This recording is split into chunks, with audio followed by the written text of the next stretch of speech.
Welcome back, everyone. Before we get started, I would like to read you a quote.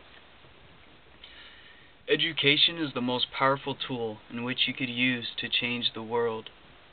Nelson Mandela. You guys ready for the Master Key System by Charles F. Haanel? Introduction, Part 1. It is my privilege to enclose here Part 1 of the Master Key System. Would you bring into your life more power? Get the power consciousness. More health? Get the health consciousness. More happiness? Get the happiness consciousness. Live the spirit of these things until they become yours by right. It will then become impossible to keep them from you. The things of the world are fluid to a power within man by which he rules them. You need not acquire this power. You already have it. But you want to understand it. You want to use it. You want to control it.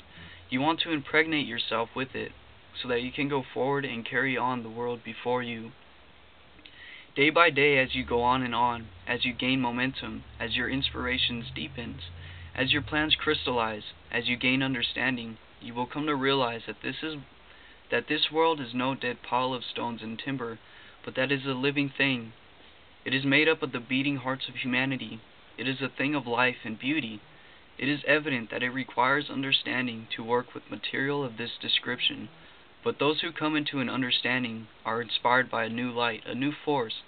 They gain confidence and power every day. They realize their hopes and their dreams come true. Life has a deeper, fuller, and clearer meaning than ever before. And now, Part 1. That much gathers more is true on every plane of existence, and that loss leads to greater loss is equally true. Mind is creative, and conditions, environment, and all experiences in life are the result of our habitual or predominant mental attitude. The attitude of mind necessarily depends upon what we think.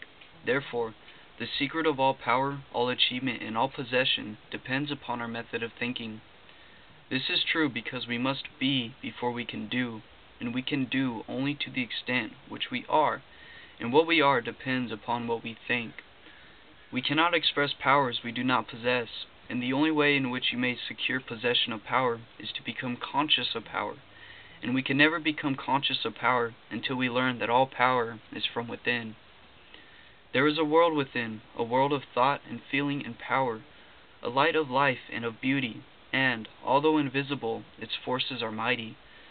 The world within is governed by mind. When we discover this world, we shall find the solution for every problem, the cause for every effect, and since the world within is subject to our control, all laws of power and possessions are also within our control. If you guys haven't watched any of my videos on the chakra systems, they are the energy centers of your body. Learn how to harness these chakra systems and bring them into a line. That is basically the world within that he is talking about. The world without is a reflection of the world within.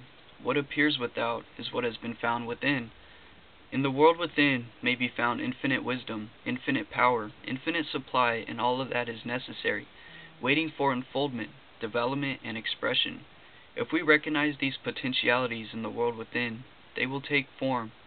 They will take form in the world without. Harmony in the world within will be reflected in the world without by harmonious conditions, agreeable surroundings, the best of everything. It is the foundation of health and a necessary essential to all greatness, all power, all attainment, all achievement, and all success. Harmony in the world within means the ability to control our thoughts and to determine for ourselves how any experience is to affect us. Harmony in the world within means the ability to control our thoughts and determine... Harmony in the world within results in optimism and affluence. Affluence within results in affluence without. The world without reflects the circumstances and the conditions of the consciousness within. If we find wisdom in the world within, we shall have the understanding to discern the marvelous possibilities that are latent in this world within, and we shall be given the power to make these possibilities manifest in the world without. As we become conscious of the wisdom in the world within, we mentally take possession of this wisdom, and by taking mental possession, we come into actual possession of the power and wisdom necessary to bring into manifestation the essentials necessary for our most complete and harmonious development. The world within is the practical world in which the men and women of power generate courage, hope, enthusiasm, confidence, trust and faith by which they are given the fine intelligence to see the vision and the practical skill to make that vision real. Life is an unfoldment, not an accretion. What comes to us in the world without is what we already possess in the world within. All possession is based on consciousness. All gain is the result of an accumulative consciousness, and all loss is the result of a scattering consciousness. Mental efficiency is contingent upon harmony. Discord means confusion. Therefore, he who would acquire power must be in harmony with natural law. We are related to the world without by the objective mind. The brain is the organ of this mind, and the cerebral spinal system of nerves puts us in conscious communication with every part of our body. This system of nerves responds to every sensation of light, heat, odor, sound, and taste. When this mind thinks correctly, when it understands the truth, when the thoughts sent through the cerebral spinal nervous system to the body are constructive, these sensations are pleasant, harmonious. The result is that we build strength, vitality, and all constructive forces into our body. But it is through this same objective mind that all distress, sickness, lack, limitation, and every form of discord and inharmony is admitted to our lives. It is therefore through the objective mind, by wrong thinking, that we are related to all destructive forces. We are related to the world within by the subconscious mind. The solar plexus is the organ of this mind. The sympathetic system of nerves presides over all subjective sensations, such as joy, fear, love, emotion, respiration, imagination, and all other subconscious phenomena. It is through the subconscious that we are connected with the universal mind and brought into relation with the infinite constructive forces of the universe. It is this coordination of these two centers of our being and the understanding of their functions which is the great secret of life. With this knowledge, we can bring the objective and subjective minds into conscious operation, and thus coordinate the finite and the infinite. Our future is entirely within our control. It is not at the mercy of any capricious or uncertain external power. All agree that there is but one principle, or consciousness, pervading the entire universe, occupying all space, and being essentially the same in kind at every point of its presence. It is all-powerful, all-wisdom, and always present. All thoughts and things are within itself. It is all in all. There is but one consciousness in the universe able to think, and when it thinks, its thoughts become objective things to do. As this consciousness is omnipresent, it must be present within every individual.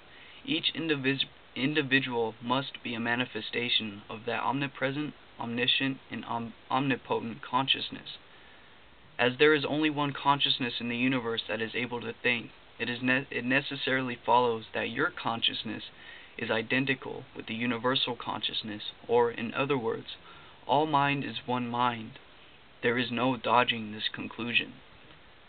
The consciousness that focuses in on your brain cells is the same consciousness which focuses in the brain cells of every individual. Each individual is but the individualization of the universal, the cosmic mind. The universal mind is static, or potential energy. It simply is. It can manifest only through the individual, and the individual can manifest only through the universal. They are one. The ability of the individual to think is his ability to act on the universal and bring it into manifestation. Human consciousness consists only in the ability of man to think. Mind in itself is believed to be a subtle form of static energy, from which arises the activities called thought, which is the dynamic phase of mind. Mind is static energy, thought is dynamic energy, the two phases of the same thing. Thought is therefore the vibratory force, formed by converting static mind into dynamic mind. As the sum of all attributes are contained in the universal mind, which is omnipotent, omniscient, and omnipresent, these attributes must be present at all times in their potential form in every individual. Therefore, when the individual thinks, the thought is compelled by its nature to embody itself in an objectivity or condition which will correspond with its origin. Every thought therefore is a cause, and every condition an effect. For this reason it is absolutely essential that you control your thoughts so as to bring forth only desirable conditions. All power is from within, and is absolutely under your control. It comes through exact knowledge and by the voluntary exercises of exact principles. It should be plain that when you acquire a thorough understanding of this law and are able to control your thought processes, you can apply it to any condition. In other words, you will have come into conscious cooperation with omnipotent law, which is the fundamental basis of all things. The universal mind is the life principle of every atom which is in existence. Every atom is continually striving to manifest more life. All are intelligent, and all are seeking to carry out the purpose for which they were created. The majority of mankind lives in the world without. Few have found the world within, and yet it is the world within that makes the world without. It is therefore creative, and everything you will find in your world without has been created by you in the world within. This system will bring you into a realization of power, which will be yours when you understand this relation between the world without and the world within. The world within is the cause, and the world without is the effect. To change the effect, you must change the cause. You will at once see that this is a radically new and different idea, but most men try to change effects by working with effects. They fail to see that this is simply changing one form of distress for another. To remove discord, we must remove the cause, and this cause can only be found in the world within. All growth is from within. This is evident in all nature. Every plant, every animal, every human is a living testimony of this great law, and the error of the ages is looking for strength and power from without. The world within is the universal fountain of supply, and the world without is the outlet to the stream. Our ability to receive depends upon our recognition of this universal foundation, this infinite energy of which each individual is an outlet, and so is one with every other individual. Recognition is a mental process. Mental action is therefore the interaction of the individual upon the universal mind, and as the universal mind is the intelligence which pervades all space and animates all living things, this mental action and reaction is the law of causation.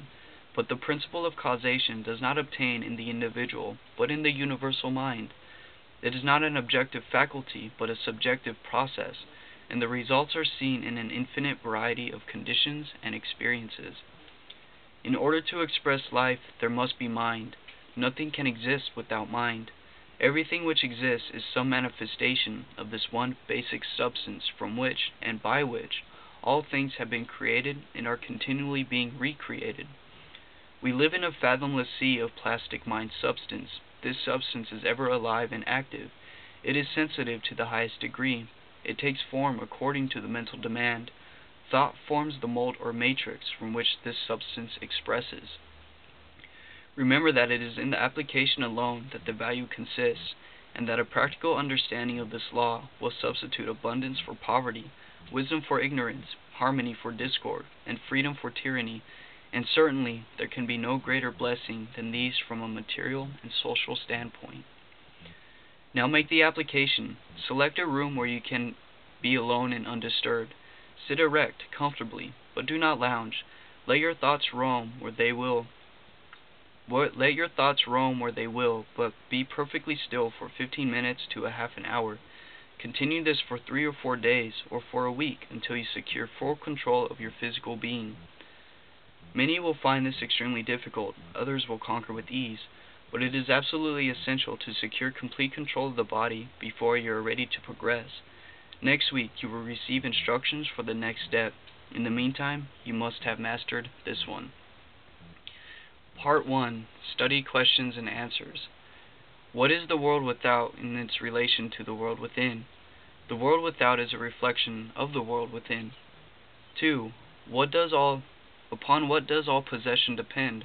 All possession is based on consciousness. 3. How is the individual related to the objective world? The individual is related to the objective world by the objective mind. The brain is the organ of this mind. 4. How is he related to the universal mind? He is related to the universal mind by the subconscious mind. The solar plexus is the organ of this mind. 5. What is the universal mind? The universal mind is the life principle of every atom which is in existence. 6. How can the individual act on the universal? The ability of the individual to think is his ability to act upon the universal and bring it into manifestation. 7. What is the result of this action and interaction? The result of this action and interaction is cause and effect. Every thought is a cause, and every condition an effect. 8. How are harmonious and desirable conditions secured? Harmonious and desirable conditions are obtained by right thinking. 9. What is the cause of all discord, disharmony, lack, and limitation? Discord, disharmony, lack, and limitations are the results of wrong thinking. 10. What is the source of all power? The source of all power is the world within, the universal fountain of supply, the infinite energy of which each individual is an outlet. Now that will be the end of part 1 of the Master Key System. If you like this video, please subscribe and share it. Next week I will be going over section 2. I'll see everyone in my next video. Take care.